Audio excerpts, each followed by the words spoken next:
پیارے بچوں، ایک لکڑہارا تھا جو لکڑیاں کاٹ کر شہر میں بیچ کر اپنا اور بیوی بچوں کا پیٹ پالتا تھا۔ ایک روز جنگل میں لکڑیاں کاٹتے ہوئے اس کی کلہاڑی کھو گئی۔ اس کے پاس اتنے پیسے نہ تھے کہ دوسری کلہاڑی خرید لیتا۔ اس نے سارے جنگل میں کلہاڑی ڈھونڈی لیکن کہیں نہ ملی۔ تھک ہار کر وہ رونے لگا۔ اچانک درختوں کے پیچھے سے ایک جن نکلا۔ اس نے کہا، کیا بات ہے میاں لکڑہارے، تم رو کیوں رہے ہو؟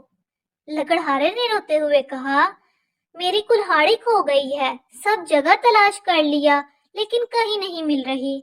تم جن ہو، خدا کے لیے کہیں سے ڈھونڈ کر لا دو۔ یہ سن کر جن لکڑہارے کی نگاہوں سے اوجھل ہو گیا اور تھوڑی دیر بعد دوبارہ اس کے پاس آیا۔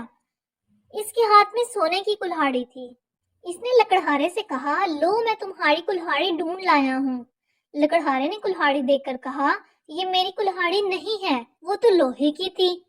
جن پھر غائب ہو گیا اور اب وہ چاندی کی کلہاڑی لے کر آیا۔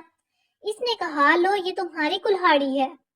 نہیں، یہ چاندی کی ہے، یہ بھی میری کلہاڑی نہیں، لکڑہارے نے کہا۔ یہ سن کر جن پھر غائب ہو گیا۔ جب وہ لکڑہارے کے پاس دوبارہ واپس آیا تو اس کے ہاتھ میں لوہے کی کلہاڑی تھی۔ یہ کلہاڑی دیکھتے ہی لکڑہارا خوشی سے چیخا، ہاں ہاں، یہی ہے میری کلہاڑی، اللہ تیرا شکر ہے۔ جن بولا، تم بہت ایماندار شخص ہو، میں یہ تینوں کلہاڑیاں تمہیں دیتا ہوں، یہ تمہارا انعام ہے۔ لکڑہارے نے جن سے تینوں کلہاڑیاں لے لی اور خوشی خوشی گھر چلا گیا۔ مزید اچھی ویڈیوز دیکھنے کے لیے اس ویڈیو کو لائک اور شیئر کریں اور میرے چینل کو سبسکرائب کریں۔